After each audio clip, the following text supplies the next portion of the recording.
दोस्तों नमस्कार। रोजाना की तरह एक बार फिर कैसा रहा आज का दिन जनचौक के इस कार्यक्रम में हम हाजिर हैं और आप सभी का स्वागत है। जैसा कि जानते हैं इसमें हम लोग सबसे पहले जो है कुछ खबरें रखते हैं, उसके बाद एक खास मुद्दे पर किसी खास मुद्दे पर चर्चा करते हैं। तो लेकिन आगे बढ़ने से पहले हम चाहेंगे कि मेहमानों से अपने परिचय कर लिया जाए और फिर सिलसिले को आगे बढ़ाते हैं। तो जगदीप सिंह सिंधु जी हैं, बैठे हुए हैं। आपका स्वागत है जगदीप जी। और राज्यसभा के चुनाव पर इनकी विशेष नज़र है, आज उस पर रखेंगे। आप हरियाणा से लेके राजस्थान, छत्तीसगढ़ और हिमाचल प्रदेश पर गहरा काम रहा है, उन सब इलाकों की बेहतर जानकारी है। तो चुनाव भी कमोबेश उन्हीं इलाकों में है आज, तो बताएंगे। रामशरण जोशी जी किसी पहचान के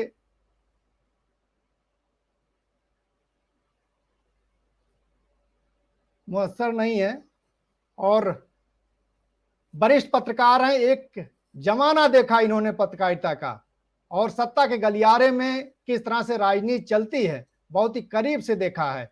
और लिहाजा आज जो विषय है उस पर हम जो है इनसे जरूर जानने समझने की कोशिश करेंगे कि जो पुराना दौर था, जो जिस तरह से राजनीति चल रही थी, आज क्या बदलाव आया है और कहाँ पहुंच गई है, इस पर हम लोग जानना चाहेंगे। रामशरण जोशी जी का स्वागत है। प्रोफेसर रविंदर गोयल जी एक बार फिर हम लोग साथ हैं, दिल्ली विश्वविद्यालय के रिटायर्ड प्रोफेसर हैं और रेगुलर हम लोग साथ बने हुए हैं, बने रहते हैं। यूसुफ किरमानी जी समाचार संपादक है संत हिंदी के, और फिर हम लोग साथ हैं, दूसरे दिन आए हैं और राजनीतिक पकड़ रखते हैं और लगातार जो है जो कहिए तो देश का जो संविधान कहिए तो राजनीतिक तापमान है उस पर गहरी पकड़, बहुत ही संवेदनशील नजरिए से देखते हैं चीजों को। तो उनसे हम बातचीत करेंगे। और वाई एस गिल साहब वरिष्ठ पत्रकार हैं, हम लोग साथ फिर हाजिर हैं। तो लिहाजा शुरू करते हैं। कुछ खबरें हैं।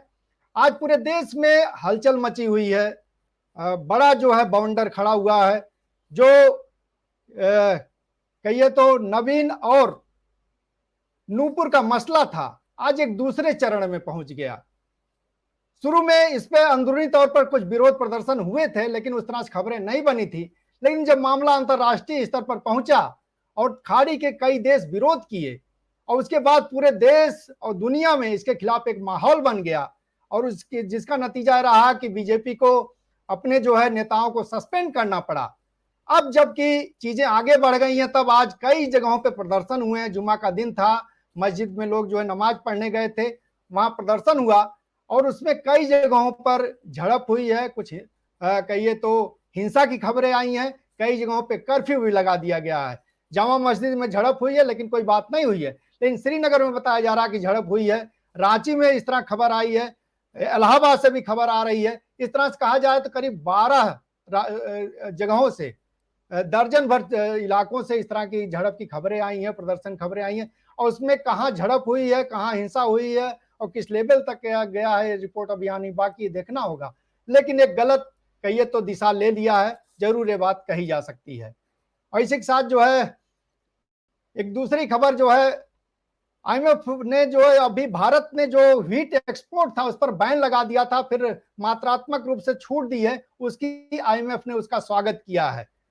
तो कह सकते हैं कि ये जो है एक कितना जो है देश के पक्ष में है और कितना जो है देश के खिलाफ, इस पर नजर रखनी होगी। क्योंकि माना जा रहा है कि देश में खाद्य संकट बढ़ सकता है। अब की जितना प्रोक्योरमेंट होना चाहिए था अनाज का वो नहीं हुआ है, गोदामें उस तरह से नहीं भरी हैं और आने वाले दिनों में संकट खड़ा हो सकता है। ऐसे में सरकार की जो नीति है, फिर से उसने जो पुनर्विचार किया और फिर से एक्सपोर्ट शुरू कर दिया है, वो कितना जो है देश के लिए घातक हो सकता है। और राज्यसभा का चुनाव हुआ, राज्यसभा की मैं चाह रहा था इस पर जगदीप सिंधु जी रखते, लेकिन लगता है वो जो है उनका कुछ आ गए हैं जी।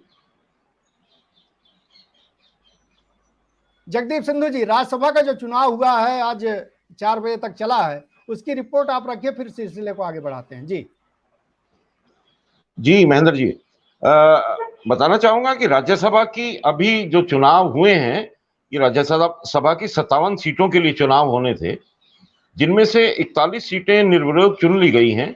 ये देश के 15 राज्यों से जो राज्यसभा के सदस्य हैं वो इस माह में जून, जुलाई और अगस्त में जो रिटायर हो रहे हैं, ये उनकी सीटें भरने के चुनाव थे।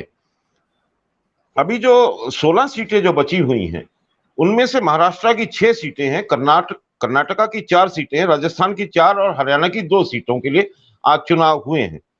ये चुनाव इसलिए हुए हैं क्योंकि यहाँ जितनी जितनी सीटें हैं उनसे कहीं अधिक उम्मीदवार अलग अलग पार्टियों के द्वारा या निर्दलीय रूप में सामने आ गए हैं, इसलिए ये चुनाव आवश्यक हो गया है। अब सुबह से लेकर चारों राज्यों में जिस तरह से चुनाव प्रक्रिया चली है और जो अभी नतीजे आ रहे हैं या आने वाले हैं, तो उनमें लगता है कि बहुत सी जगह कुछ जो सत्ताधारी दल है वो उन्होंने अपने अपने अपने जो उम्मीदवार हैं उनको जिताने में कामयाबी हासिल की।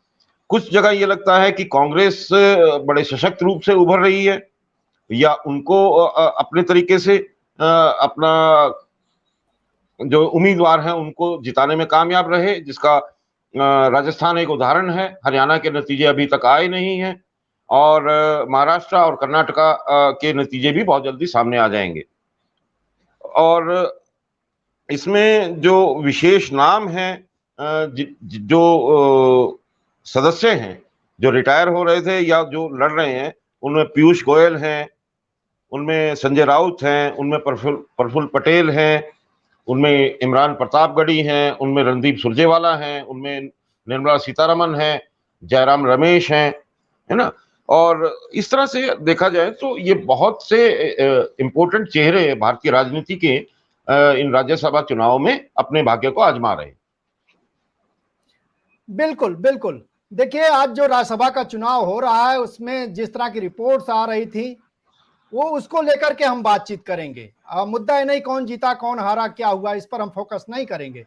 लेकिन राज्यसभा जिसको माना जाता है कि अगर कहा जाए तो पार्लियामेंट पूरे देश का प्रतिनिधित्व करती है और देश कैसे चलेगा उसका फैसला पार्लियामेंट के अंदर होता है। उसके 2 सदन होते हैं, पूरा देश जानता है। उसमें जो उच्च सदन है जिसको राज्यसभा कहते हैं उसे कहा जाता था बड़ों का सदन है। और स्टेट जो उनका रिप्रेजेंटेशन वहां होता था, माना जाता था कि अगर जो लोकसभा अगर ठीक से अपने प्रतिनिधि नहीं चुन पाई, जनता अपने प्रतिनिधि ठीक नहीं चुन पाई, तो उस कमी को राज्यसभा पूरा करेगी और देश से जो ऐसे प्रतिनिधि होंगे जो तमाम क्षेत्रों के जानकार होंगे, हर मामले में बड़े होंगे, उच्च दृष्टि और बड़ा नजरिया रखते होंगे, उनको वहां प्रतिनिधि दिया जाएगा। और उसको दूर करने के लिए आप कहें कि तो 12 अलग से जो है वो किए जाते हैं मनोनीत सदस्य। अगर उनकी कमी होती वहां वो नहीं पूरी होती है तो उनको कैसे गारंटी किया जाए। तो कल्चर से लेके खेल से लेकर के फिल्म, तमाम जो क्षेत्रों के विज्ञान, उनके प्रतिनिधि वहां भेजे जाते हैं, इसकी गारंटी की जाती है। लेकिन उच्च सदन के चुनाव में आज जब पूरे देश के अंदर 4 राज्यों में चुनाव हुआ, 61 प्रत्याशी तो निर्विरोध तौर पर चुन लिए गए, 4 राज्यों में चुनाव हुआ, उसमें जो तस्वीर सामने आई है, आप अगर सुने हो देखे हो, हरियाणा के जो है कांग्रेस के तमाम एमएलए को रायपुर भेजा गया, बीजेपी ने अपने एमएलए को चंडीगढ़ में रखी, राजस्थान के कांग्रेस के एमएलए जो उदयपुर में रखे गए, मुंबई में जो है तीनों पार्टियों के जो एमएलए थे अगाड़ी जो गठबंधन है उनके लोगों को होटल में रुकवाया गया था। जगह जगह कहिए तो इस तरह से बाड़ेबंदी की गई अपने एमएलए की, कैसे वो छिटक ना जाए, कैसे उनको खरीद ना लिया जाए, खरीद फरोख्त से उनको कैसे बचाया जाए, इस तरह से एक कोशिशें की गई। ये जो तस्वीर आई है सामने, इसको किस रूप में देखा जाए। ये जो हॉर्स ट्रेडिंग है, हॉर्स ट्रेडिंग पहले भी होती थी, लेकिन अब लगता है कि एकदम मान लिया गया है कि आपको अपने एमएलए को बचाना ही होगा और उनको सुरक्षित रखना होगा। इसके साथ ही पैसे और पूंजी का जो खेल चला है, आप देखिएगा तो तमाम जो वो आ रहे हैं आपके नेता, सुभाष चंद्रा जो है राजस्थान से खड़े हैं, मीडिया मुगल हैं, उसके अलावा कार्तिकेय शर्मा जो है हरियाणा से खड़े हैं, प्रफुल्ल पटेल जो है महाराष्ट्र से खड़े हैं, और इसी तरह से तमाम चेहरे, राजीव चंद्रशेखर पता चला वो राज्यसभा में होंगे, कोई महेंद्र प्रसाद है 13,400 करोड़ रुपए उनके पास है, जेडीयू उनको भेजेगी, और इसी तरह से आरके सिन्हा एक दौर में हुआ करते थे 800 करोड़ के मालिक थे, उनको बीजेपी भेज रही थी। पूरा जो है पूंजी और सत्ता का जो खेल है उसमें जिस तरह से खरीद फरोख्त है, इस पूरे जो है राज्यसभा के इस चरित्र को किस रूप में चिन्हित किया जाए, कहां जा रहा है देश राज्यसभा के बारे में और उसकी राजनीति, इस पर हम बातचीत करेंगे। शुरुआत करेंगे रामशरण जोशी जी से। रामशरण जोशी जी, आप जो पुराना दौर देखे हैं, आपने करीब से कवर किया है राज्यसभा लोकसभा को, नेताओं के साथ आप रहे हैं। ये जो नई राजनीति आई है, ये जो नया चेहरा देख रहा है राजनीति का, ये कैसे अलग है या उसकी कोई एक सतत प्रक्रिया जो यहाँ तक आई है? देखिए महेंद्र जी, जब मैंने संसद को कवर करना शुरू किया, या उससे पहले विधानसभा कवर करता रहा, फिर इसके बाद संसद को कवर करना शुरू किया, उस समय, उस दौर में, यानी ये मैं छठे और सातवें या आठवें दशक तक की बात कर रहा हूँ, उस समय हम लोगों ने क्रॉस वोटिंग या हॉर्स ट्रेडिंग या जनप्रतिनिधि, चाहे वो एमएलए हो या एमपी जो, उनकी घेराबंदी की बात बिल्कुल नहीं सुनी थी। मतलब ये सब थे ही नहीं पत्रकारिता के उसमें, शब्दावली में, और नहीं राजनीति में थे। और एक मान के चला जाता था कि ठीक है, पूंजी का कम और अधिक दबदबा तो हमेशा रहा, इसमें कोई शक नहीं, लेकिन जो बुनियादी कसौटियां थी संविधान की और राजनीतिक, उसको उसका सभी ध्यान रखते थे। मुझे एक याद है कि 7वें दशक में एक बार यूपी में एक जबरदस्त घटना हुई, और उस समय शायद, जहां तक याद है, मुख्यमंत्री हेमवती नंदन बहुगुणा थे, और वहां से बिरला जी चुनाव लड़ रहे थे राज्यसभा के लिए। बड़ा शोर मच गया कि क्या बिरला जी राज्यसभा पहुंच पाएंगे, क्योंकि मुख्यमंत्री नहीं चाह रहे थे, और उसको लेकर के मतलब काफी, और शायद मुझे जहां तक याद है, बिरला जी उस साल वो चुनाव नहीं जीत पाए। यानी कि पैसा उनको, विधायकों को नहीं खरीद पाया, यानी क्रॉस वोटिंग नहीं हो पाई। इसके बाद में जब, जहां तक मुझे लगता है कि 90 दशक से एक गिरावट आनी शुरू हुई है, और मैं इसको कोई माने जोड़ना चाहूंगा कि जो ग्लोबलाइजेशन के जो प्रोसेस शुरू होती है जुलाई 1991 से, उससे एक पूंजी का महत्व राजनीति में जबरदस्त ढंग से बढ़ा है, और इतना बढ़ा है कि उन्होंने सभी जितने भी जो दल हैं उसको तेजी से प्रभावित किया। आपने इस बार तो देखा जाए तो इसमें राज्यसभा की जो चुनाव क्यों महत्वपूर्ण हो, क्यों चर्चा में बल्कि विवाद में आए, खासतौर से हरियाणा और राजस्थान को लेकर के। अब दो जगह जो मीडिया बैरन खड़े हुए हैं, आपको याद है सुभाष चंद्र जी को लेकर के पिछली बार भी यही हुआ था, और गलती से, अब कहने के लिए कि सब उनको वोट डालना नहीं आता था, और लेकिन गलती से उनको वोट पड़ा और वो जीत गए। इसके पीछे एक पूंजी का एक जबरदस्त खेल है। ये एक अब साफ हो चुका है कि संसद के दोनों सदनों में, बल्कि मैं तो ये भी कहूंगा कि विधान परिषद और विधानसभा, विधान परिषद में भी ये खेल खेला जा रहा है। तो उस जमाने में, हमारे जमाने में इतना नहीं था,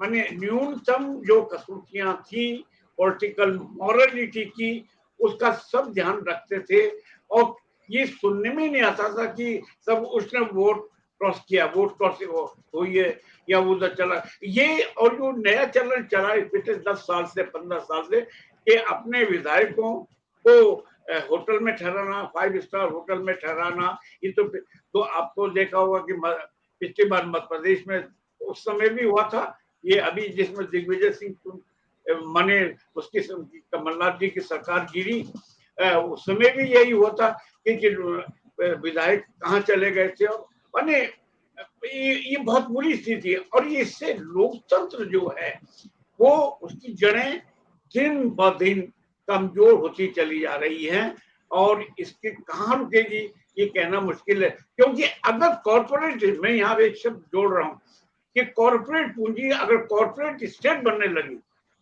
तो सबसे बड़ा मुझे जो खतरा दिखाई दे रहा है कि जो ट्रेडिशनल स्टेट को कहीं कॉर्पोरेट स्टेट रिप्लेस ना कर दे। मैं यहाँ याद दिलाना चाहूंगा कि 2003 में एक बीबीसी में जबरदस्त बहस चली थी कि आने वाला खतरा यह है कि कॉर्पोरेट कैपिटल जो है ट्रेडिशनल स्टेट को रिप्लेस कर देगी। 4 बड़े सेमिनार वहां पर हुए। तो कहने का मतलब कि भारत में भी वो ये हो रहा है कि अब पूंजीपति सीधा चाहता है कि राजनीति को हम हाकें। ये वही स्थिति है कि पहले हमने अपराधियों को, क्रिमिनल्स को यूज किया और बाद में क्रिमिनल्स ने राजनीति को यूज करना शुरू किया। तो यानी जो अपराधी लोग हैं वो सीधे ही राजनीति के अखाड़े में यानी संसद में और विधानसभा में पहुंचने लगे। ठीक यही स्थिति होने वाली है। और मैं यहाँ और एक बात जोड़ना चाहूंगा कि जो आपने अभी कहा कि 12 मनोनीत किए जाते हैं, बहुत अच्छी। पहले ध्यान रखा जाता था कि कौन स्कॉलर है, कौन किसके क्षेत्र का है। जैसे कि मुझे अच्छी तरह याद है कि जब पृथ्वीराज कपूर को नेहरू जी ने मनोनीत करवाया था, ये 5वें दशक के अंदर, एक बहुत उसका मैंने एक अच्छी इमेज गई, एक अच्छा मैसेज गया और उसके बाद लगातार अच्छे अच्छे स्कॉलर पहुंचते गए। लेकिन पिछले 20-25 साल में इसमें चाहे वो बीजेपी हो चाहे वो कांग्रेस हो, उन्होंने इसका ध्यान नहीं रखा जो बेसिक पैरामीटर से कि भाई 12 लोगों को चुनाव जाएगा तो वो कौन कौन से होंगे, कैसे होंगे, जी और जी जी स्कॉलर भी होंगे, उसका कोई ध्यान नहीं रखा जा रहा है और हर किसी को भेजा जा रहा है। मैं समझता हूँ इससे लोकतंत्र का और संविधान की मर्यादा घटेगी। मैं इतना ही कहना चाहूंगा फिलहाल। जी यूसुफ किरमानी जी, मैं आपके पास आऊंगा। इस चुनाव में जो अभी पूरा घटनाक्रम चल रहा है उस पर आपको क्या कहना, मतलब जो पूरा इसी नजरिए से कि पूरा जिस तरह का पूंजी का खेल, हॉर्स ट्रेडिंग और किसी भी तरीके से सीट जीत लेना, साम दाम दंड भेद, ये कहाँ ले जा रहा है, क्या दिखा रहा है, राजनीति का कौन चेहरा है? महन जी, गुरुतुल्य रामशरण जोशी जी ने बहुत सारे नजरिए से सारी बातें रखी हैं और उसके बाद बहुत कुछ नहीं कहना है, लेकिन मैं इतना जोड़ना चाहूंगा इसमें कि ये मतदाता उस मतदाता का अपमान है जिसने विधायक को चुना है। हम वोट देते हैं, विधायक चुनते हैं और वो विधायक जाके अपर हाउस के लिए किसी भी सुभाष चंद्रा जैसे या कार्तिकेय शर्मा जैसे लोगों को चुन लेता है पैसे के बदले। तो ये लोकतंत्र के लिए बहुत गंभीर चुनौती है और लोकतंत्र से मजबूत नहीं होगा, बल्कि तमाम तरह की कमियां हमें अपर हाउस में देखने को मिलेंगी। अगर सुभाष चंद्रा जैसे लोग या कार्तिकेय शर्मा जैसे लोग राज्यसभा में पहुंचेंगे तो अंदाजा लगाया जा सकता है कि वहां पे किस तरह की बहस होगी, किस तरह के सवाल उठेंगे। हालांकि मैं जिस चीज का उल्लेख करना चाहता हूं, कार्तिकेय शर्मा का डायरेक्ट उससे इन्वॉल्वमेंट नहीं है, लेकिन उनके भाई का नाम एक सुप्रसिद्ध मॉडल के हत्या में आया। उनके पिता हरियाणा में शराब लॉबी के बहुत बड़े नेतृत्वकर्ता रहे, जिनका होटल भी है चंडीगढ़ में 5 स्टार।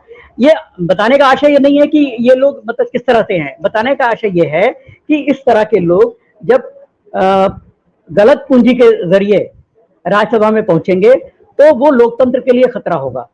सुभाष चंद्रा ने पिछले चुनाव में, जैसा जोशी सर ने अभी उल्लेख किया था, सुभाष चंद्रा ने हरियाणा में सारी हदें तोड़ दी भ्रष्टाचार की।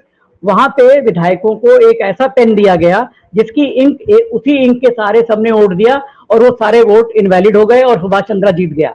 मतलब ये खुला माहौल था। इसमें मतलब स्पीकर, जो विधानसभा का स्पीकर था हरियाणा का, उस पर भी आंच आई, लेकिन चूंकि सबकी मिलीभगत थी, नेक्सस था एक, इसलिए किसी का कुछ नहीं बिगड़ा और सुभाष चंद्रा आराम से 5 साल काट गया। वही सुभाष चंद्रा अब राजस्थान से आया है और वहां अभी उसने 2 दिन पहले बयान दिया कि मैंने कांग्रेस के 5 विधायक तोड़ लिए हैं। मतलब राज्यसभा के चुनाव में कभी ये सुना नहीं गया कि मैंने फला पार्टी के विधायक तोड़ लिए या फला पार्टी ने मुझे सपोर्ट कर दिया है। राज्यसभा का जो चुनाव होता है वो बड़ा महत्वपूर्ण होता है, विधायक उसमें वोट डालते हैं। तो मेरा यही कहना है कि लोकतंत्र के लिए बहुत खतरनाक संकेत है ये, और गलत तरह के लोग जब राज्यसभा में पहुंचेंगे तो उसका लेवल कुछ नहीं होगा। वहां पे भी उसी तरह की कहानियां होंगी जो लोकसभा में हुई हैं। लोकसभा का हमें वो चैप्टर याद होगा जब सवाल के बदले लोगों ने रिश्वत ली कि लोकसभा में क्या सवाल पूछा जाएगा, उसके लिए लोगों ने रिश्वत ली। अमर सिंह, स्वर्गीय अमर सिंह के बारे में मैं बहुत ज्यादा नहीं कहूंगा, उनका निधन हो चुका है, लेकिन वो इस तरह की राजनीति के जनक थे। तो इससे आपने देखा कि उसके बाद भारतीय लोकसभा में क्या हुआ, कैसे आगे बढ़ी, किस तरह के सवाल पूछे जाते हैं। तो बहुत ज्यादा इसमें क्या बताया कि दरअसल भारतीय मतदाताओं का अपमान हुआ है इस चुनाव में, जो जिसने विधायकों को चुना है। जी मैन जी, अपने को म्यूट कर लीजिए अपने आप।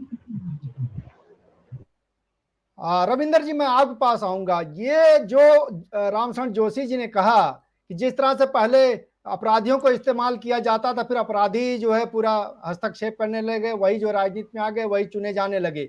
और कुछ इसी तरह की जो है बात इस समय कैपिटलिस्ट और पूंजी को लेकर के हो रही है। पहले पीछे से पैसा देते थे, सपोर्ट करते थे, अब खुद ही जी चेहरा बनते जा रहे हैं। और अभी मैं पढ़ रहा था और देख भी रहा था, कोई मंगल प्रभात लोढ़ा है, इस समय बीजेपी के मुंबई के अध्यक्ष हैं। उनकी संपत्ति मैं बताऊं जो दिखा उसमें दिखा है 25,000 करोड़ रुपए उनकी संपत्ति है।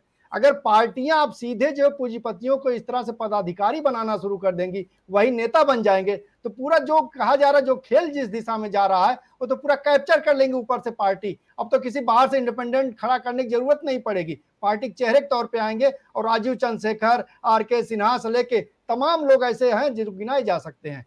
कि क्या माना जाए, कुछ एक दूसरी दिशा ले ली है भारतीय राजनीति?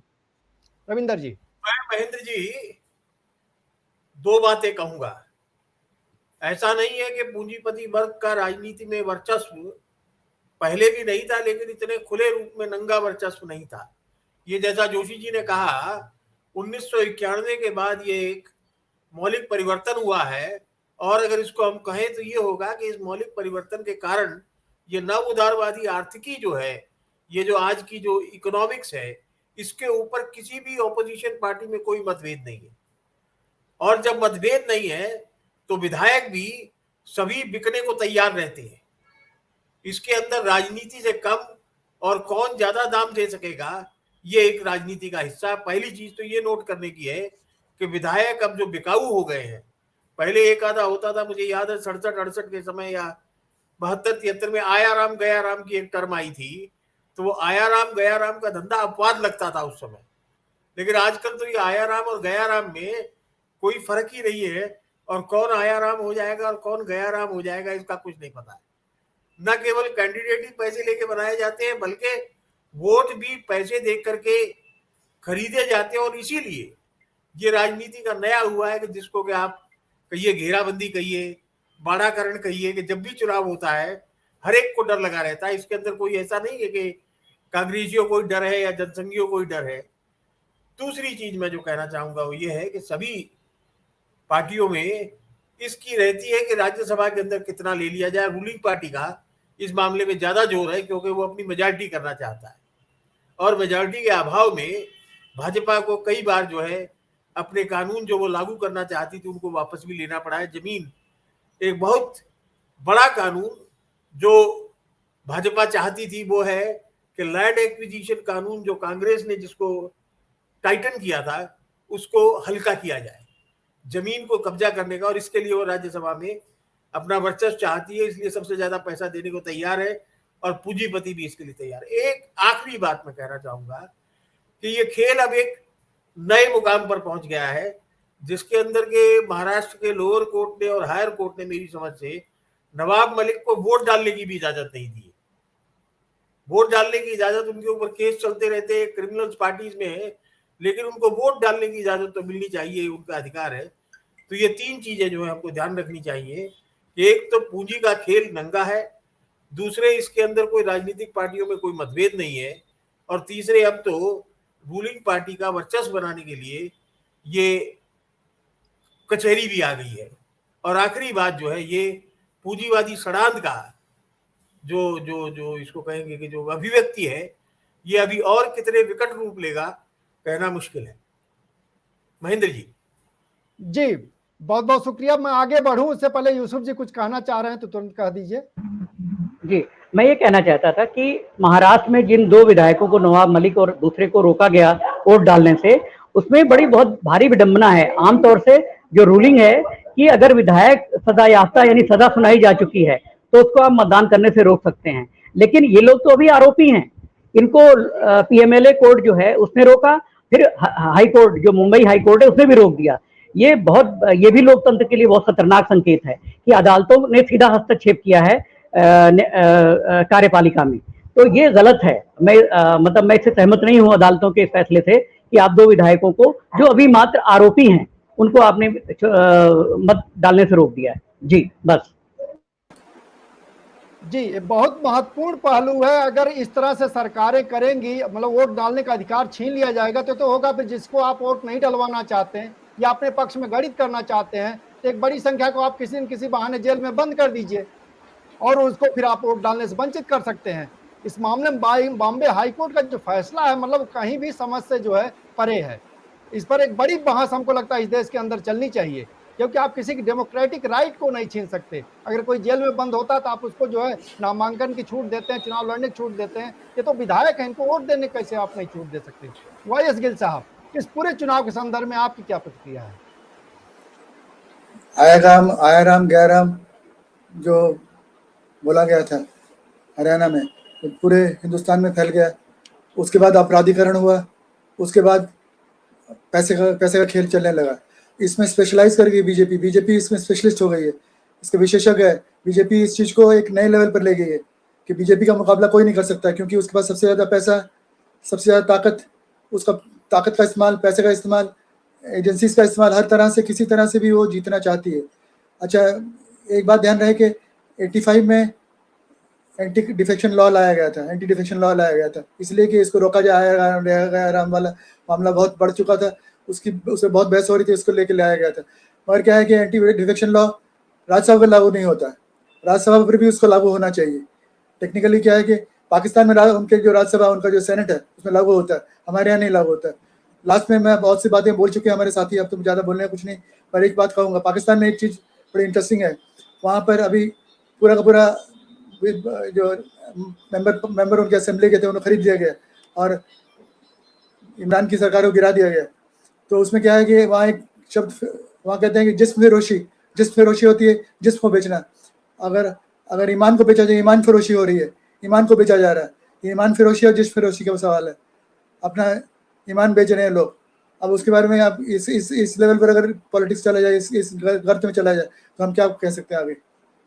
जी जी, जगदीप जी, मैं आगे अभी एक दूसरा राउंड लूंगा जिसमें कि अभी आते हैं इस पूरे प्रकरण पर जो दिशा ले ली है भारतीय राजनीति और राज्यसभा चुनाव के माध्यम से और दूसरे तरीके से आ रहा है, चीजें सामने आ रही हैं, ये किस तरफ जा रहा है और क्या इसका रूप होगा भविष्य में और कितना जो है विभत्स रूप हो सकता है? अनम्यूट कर लीजिए अपने आप को। जी, मुझसे पूछ रहे हैं?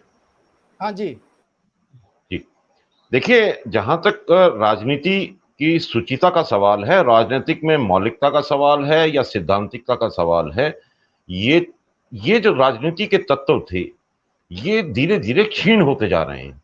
और जिस प्रकार से पूंजी का वर्चस्व राजनीति में बढ़ता चला जा रहा है और उस पूंजी के साथ सेवा की बजाय महत्वाकांक्षा ने ले लिया है उसका स्थान, तो उसके बाद राजनीति अब व्यापारीकरण की तरफ चल रही है और आने वाले समय में ये और भी गंभीर हो सकती है, क्योंकि राजनीति जहां तक मौलिकता से देखा जाए तो ये समाज के हित के कार्य के लिए बना, केवल ये नहीं है कि अपनी महत्वाकांक्षा की पूर्ति के लिए राजनीति को एक रास्ता बनाया जाए। तो मेरा ये मानना है कि आने वाले समय में, बदलते हुए समय में, और जिस तरह से जो सामाजिक और नैतिक मूल्य बदल रहे हैं और जिस तरह की नई परिभाषाएं घड़ी जा रही हैं, उनके तहत राजनीति भी एक नए स्वरूप में सामने आएगी और जिसमें सीधा सीधा जो कैपिटल है या पूंजीवाद है उसका वर्चस्व बढ़ेगा। और एक चीज और यहां ध्यान देने योग्य है कि इस बदलते परिवेश में अगर देखा जाए तो पूंजीवाद का ये जो साइकिल है, ये जो एक क्रम है, ये हर एक दशक, एक सेंचुरी के बाद या 2 सेंचुरी के बाद होता है। और ये पूंजीवाद का जो एक मूल है, मुनाफाखोरी, ये और शोषण, ये उस पे आधारित है। और यही आज के दिन मुझे दिखाई देने लगा है कि जो संसाधन उपलब्ध हैं उन पे नियंत्रण करने का, पूंजीवाद का जो ये नया एक सिद्धांत दिखने लगा है, ये राजनीति को किसी और नई दिशा में, एक नए स्तर पे ले जा सकता है।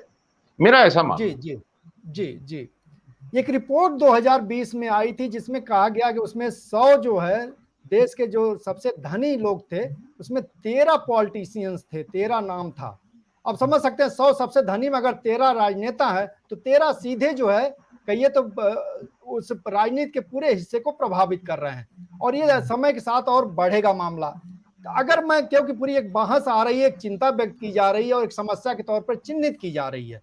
अब अगर जो आने वाले दिन हैं उसको कैसे ठीक किया जा सकता है, इसका क्या तरीका हो सकता है, कहां से इस कोर्स को लिया जाए, ये एक सबसे बड़ा सवाल बन जाता है। मैं आप लोगों से एक एक मिनट 2-2 मिनट में हम चाहेंगे कि रखिए किस मामले को, जो एक बड़ा संकट इस समय देश की राजनीति के सामने आ गया है, पूरा पूंजी और कैपिटल और उसके बहाने पूंजीपति पूरी सत्ता पर कब्जा कर लेना चाह रहे हैं और लोकतंत्र का अपने तरीके से अपहरण कर लिया गया है और जनता जो है हाशिए पर फेंक दी गई है। अब इसमें जो सुधार और सफाई का रास्ता है वो कहां से चल निकलेगा और कैसे निकलेगा, इस पर अगर आप लोग केंद्रित करेंगे 1-2 मिनट में तो अच्छा रहेगा। शुरुआत कहीं से भी कर सकते। प्रोफेसर रविंदर जी आप कह रहे थे कुछ, आप ही शुरू कर दीजिए। आपने जो सवाल उठाया उस पर अपनी राय रखने से पहले मैं एक बात है वो जबरदस्ती में कह देना चाहता हूँ, हालांकि इसका कोई संबंध इस बात से नहीं है। मेरे पास खबर आई तो मुझे लगा कि लोगों को जानना चाहिए। वो ये है कि परवेज मुशर्रफ जी जो है वो मर गए। एक खबर तो ये आपको देनी है। नहीं, सॉरी। अच्छा, गलत है ये? हाँ बिल्कुल गलत है। उनके फैमिली सोर्सेज से, उनके हैंडल से कंफर्मेशन आ गई है कि ये गलत व्हाट्सएप की खबर है और इस ऐसा नहीं है। माफी चाहता हूँ जी। चलिए शुक्रिया जगदीप जी। हाँ, कि अगर ये नवाब मलिक वाले मामले पर रामशरण जी भी कुछ अपनी राय रखें तो बेहतर होगा। अब आपके सवाल पर, आपने जो सवाल रखा है, देखिए इसका एक ही तरीका है। भारत में जो गति जा रही है उसके अंदर कोई बड़ी बात नहीं है कि डोनाल्ड ट्रंप की तरह यहां भी अंबानी या अडानी इस देश का राष्ट्रपति, एक प्रधानमंत्री बनने के सपने पालने लगे। और इसको रोकने का एक और केवल एकमात्र तरीका है, वो है जनता का आंदोलन, जनता की पहलकदमी। और जनता का आंदोलन और पहलकदमी एक वैकल्पिक अर्थनीति के साथ। वैकल्पिक अर्थनीति की बात मैं करूं तो मतलब यह है कि हमको एक विकास का एक ऑल्टरनेट मॉडल देना होगा, जिसकी कि एक हद तक रोशनी किसान आंदोलन में मिली थी। मैं सिर्फ इतना ही कहूंगा, वो एक वैकल्पिक अर्थनीति के साथ एक जन आंदोलन अगर खड़ा होगा तब तो इसको रोका जा सकता है, नहीं तो इसका कोई विकल्प नहीं है। इतनी बात कहूंगा जी। जी रामशरण जी, नवाब मलिक वाले सवाल के साथ दोनों सवाल जोड़ लीजिए। अनम्यूट कर लीजिए अपने।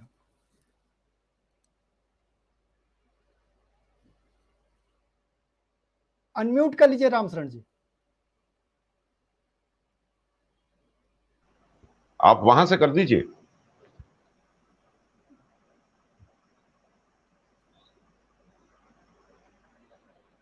यहां से भी प्रॉब्लम, आप वहां से कर दीजिए। यहां से नहीं ले रहा है, यहां से नहीं हो सकता, वही कर पाएंगे। अनम्यूट कर लीजिए अपने आप को। आ रही आवाज?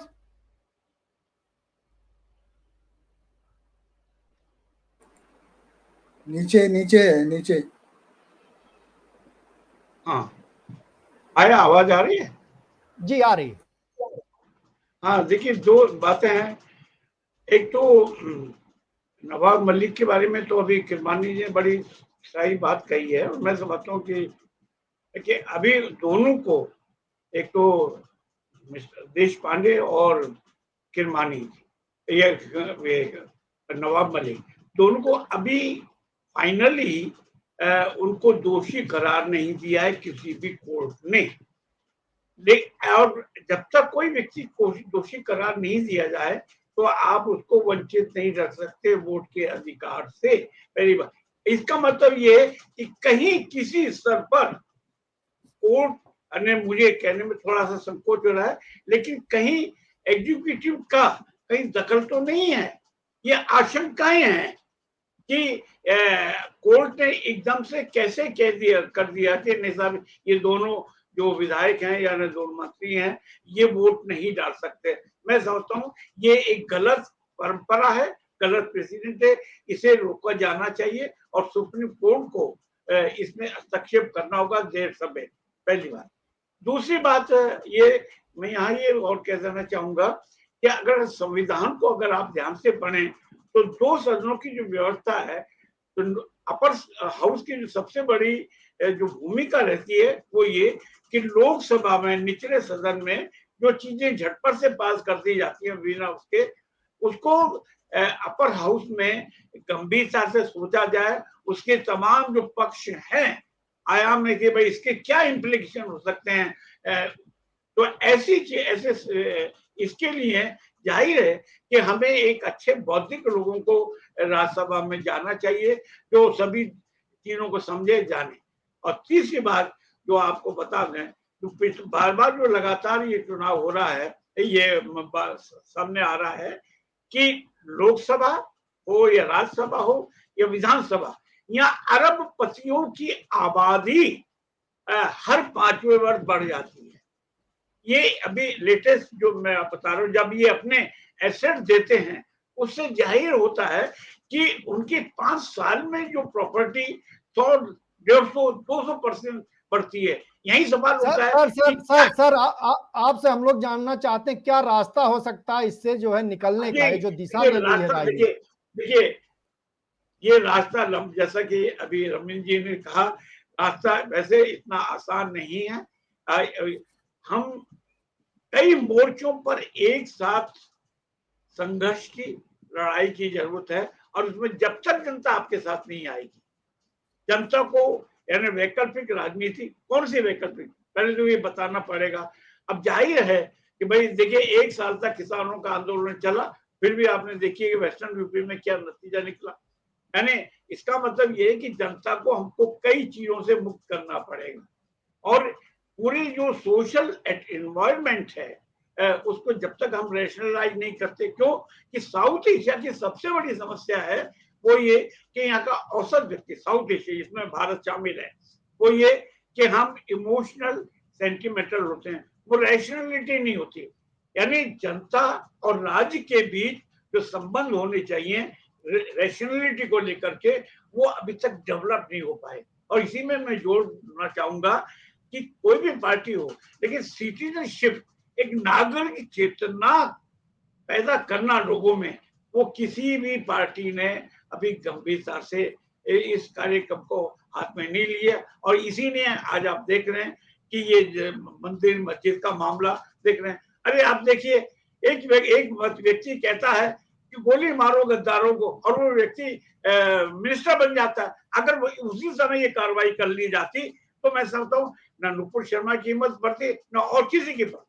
तो इसका मतलब ये कि स्टेट का जो क्लास कैरेक्टर और जो पॉलिटिकल इकोनॉमी है वो तेजी से बदल रही है और वो पूंजी की ओर झुकती जा रही है। इसको रोकने की जरूरत है और जनता को समझाने की जरूरत है।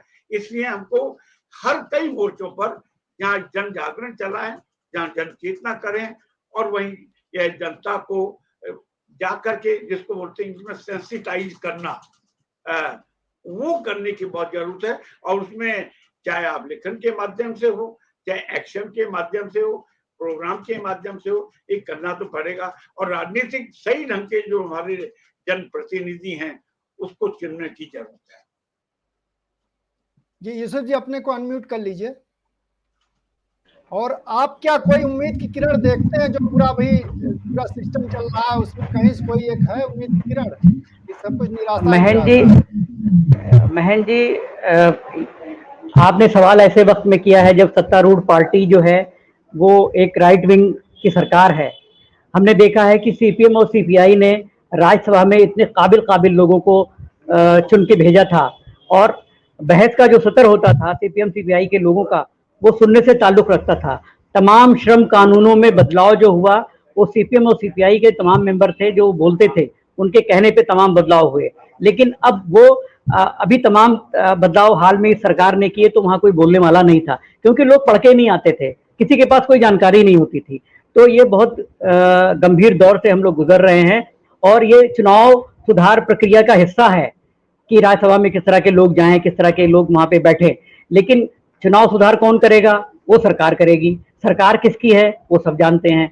तो वो चुनाव सुधार क्यों करेंगे जब पूंजीवादी व्यवस्था हावी है और पैसा हर जगह पानी की तरफ बहाया जा रहा है।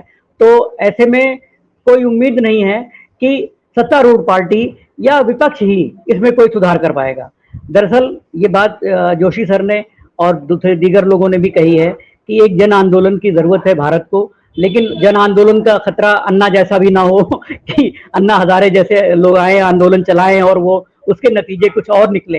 अभी बता दूं कि 19 तारीख को अन्ना हजारे फिर आ रहे हैं दिल्ली कोई नया आंदोलन खड़ा करने। तो कहने का अर्थ ये है कि हमें जो तमाम समान धर्मी लोग हैं जो इस लाइन पे सोच रहे हैं उनको कायदे से इस विषय में पहल करनी होगी। एक नए आंदोलन के लिए हमें जमीन तैयार करनी होगी, हमें युवकों के पास जाना चाहिए, हमें यूनिवर्सिटीज में जाना चाहिए। और दरअसल ये प्रक्रिया जारी भी थी जेएनयू के एएमयू में, जामिया में ये प्रक्रिया जारी भी हुई। जामिया ने एक बहुत अच्छा आंदोलन शाहीन बाग खड़ा करके दिखा दिया, जामिया टीचर्स यूनियन उसके पीछे थी। और इसी तरह जेएनयू में तमाम टीचर जो बहुत अच्छे टीचर हैं, जागरूक हैं, जो इस दिशा में लगे रहते हैं। दिल्ली यूनिवर्सिटी में भी हमारे ऐसे टीचर हैं। तो कहने का अर्थ यह है कि ये बदलाव जो होगा वहीं से होगा, जो हमारा यूथ है, जो हमारे टीचर हैं, वही इस चेंज को लाएंगे, वही इसके अगुवा बनेंगे। सरकार से कोई उम्मीद या तमाम राजनीतिक दलों से उम्मीद मुझे कोई नहीं है। चुनाव सुधार के नाम पे वो लोग कुछ नहीं करेंगे सिवाय घड़ियाली आंसू बहाने के। जी बहन जी। जी, ये तो सही बात है कि हमारे तीनों जो वक्ता हैं, जो मेहमान है, वो कह रहे हैं कि आंदोलन और जनता के स्तर पर ही जब तक कोई एक बड़ी ताकत नहीं खड़ी होती तब तक इसको रोका नहीं जा सकता। और जो पूरा पॉलिटिकल इकोनॉमी का हिस्सा बनता जा रहा है वो वहां तक पहुंच रहा है। लेकिन अगर बीच के रास्ते के तौर पर कहें या जनता भी अगर खड़ी होगी तो उसकी जो अगर कोई मांग आए, एक मांग पहले उठती थी कि जो चुनाव सुधार, और चुनाव सुधार में राज्य जो है, सरकार जो है, वो जो है सबको पैसा दे और तय करे, बजाय इससे लोग अपना पैसा खर्च करें, पूंजी खर्च करें और उसको जुटाएं और उसका इस्तेमाल करें। ये एक बीच का रास्ता, मतलब एक इस तरह की बात आई थी, सुझाव आया था। ये किस रूप में इसको देखा जाए? क्या कोई एक संभावना बनती है अगर उसको आगे बढ़ाया जाए या उसको एजेंडा बनाया जाए? गिल साहब आप, जगदीप जी आप भी। गिल साहब आप। इसमें एजेंडा तो बन सकता है।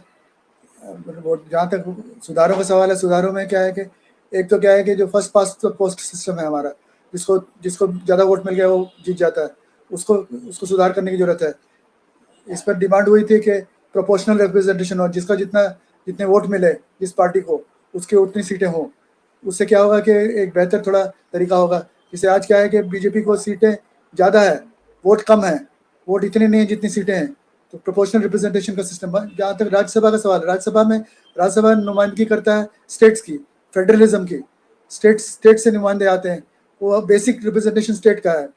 अगर फेडरलिज्म को अच्छा करना, ताकतवर करना है तो राज्यसभा भी बहुत सही ढंग से होना चाहिए। इस पर क्या है कि काम करना चाहिए पॉलिटिकल पार्टीज को। पॉलिटिकल पार्टीज जब तक इस चीज़ में नहीं समझेंगी और नहीं आएंगे आगे, तब तक आंदोलन नहीं बिल्ड हो सकता है। आंदोलन करने के लिए जरूरी है कि पॉलिटिकल पार्टीज इस बात को समझें कि एक सुधार की जरूरत है। खास तौर पर आज के ज़माने में जो राइटिस्ट, जो अभी बात कर रहे थे, जो राइटिस्ट पार्टी बैठी है, ये जो आरएसएस वाले बैठे, आरएसएस बीजेपी वाले बैठे, ऐसे ज़माने में तो आंदोलन करने के लिए ज़रूरी है कि सारी पॉलिटिकल पार्टीज इकट्ठी हों और इस तरह का आंदोलन के बारे में सोचे, ताकि आइंदा में एक कुछ सुधार आ सके और बेहतर ढंग से हम पॉलिटिक्स कर सकें। ये जो हम पतन हो रहा है पॉलिटिक्स का, इसको बचाया जा सके। जी जगदीप जी। आपने गिल साहब आपने कही है, एक ही थैली के चट्टे बट्टे हैं। कौन? जी, जहां तक चुनाव सुधारों की सवाल है, और ये बहुत लंबा विषय है और इसमें बहुत तरह के दृष्टिकोण और पक्ष हैं। मुझे लगता है कि इस पे किसी और दिन चर्चा की जानी चाहिए, और क्योंकि अभी वक्त हमारा समाप्त हो रहा है कार्यक्रम का, तो इसमें अभी कुछ कहना मेरे लिए इतना सार गर्भित नहीं लगता मुझे। कभी विस्तार से इस पे चर्चा की जा सकती है, क्योंकि इसके बहुत पक्ष, बहुत बिंदु, बहुत पहलू। एक बात अभी मैं बता देता हूँ जो अभी खबर आ रही है। भारतीय बहुजन समाज पार्टी के नंबर 2 नेता सतीश मिश्रा 12 जून को कांग्रेस ज्वाइन करने जा रहे हैं। ये खबर सही है, एकदम सही है। सतीश मिश्रा जी जा रहे हैं, उसमें कांग्रेस में जा रहे हैं। और मायावती ने, क्योंकि उनको अल्पसंख्यक और दलितों पे फोकस करने के लिए कहा था, तो उन्होंने कहा कि अब मेरे लिए यहाँ बेटी बचा है तो वो नारा करेंगे। तो जो सोशल इंजीनियरिंग शुरू की मायावती जी ने, बैक टू आ गई हैं, तो फिर से दलित और अल्पसंख्यक पे फोकस करने जा रही हैं। तो सतीश मिश्रा जी वापस उस पार्टी में आ गए हैं जिससे बहुत बुरी स्थिति में है। अगर वहाँ को बताएंगे जी शुक्रिया इस समाचार के लिए। तो आज हम लोग इस कार्यक्रम को यहीं समाप्त करते हैं। गंभीर बहस हुई और विभिन्न पक्षों से बातें आई, और रामशरण जोशी जी जैसे वरिष्ठ पत्रकार हम लोग साथ रहे, पुराना अनुभव, नए, और जो सुझाव बताए, विकल्प बताए, वो भी बहुत महत्वपूर्ण है। हम लोग कल फिर जो है इसी समय 7 बजे मिलेंगे और फिर नए विषय पर चर्चा करेंगे। उसके पहले आप सभी मेहमानों का बहुत बहुत शुक्रिया, और उन दर्शकों का भी जो हम लोग साथ बने हुए हैं। कल फिर आप पे बने रहने के उम्मीद के साथ हम विदा लेते हैं। बहुत बहुत शुक्रिया, धन्यवाद।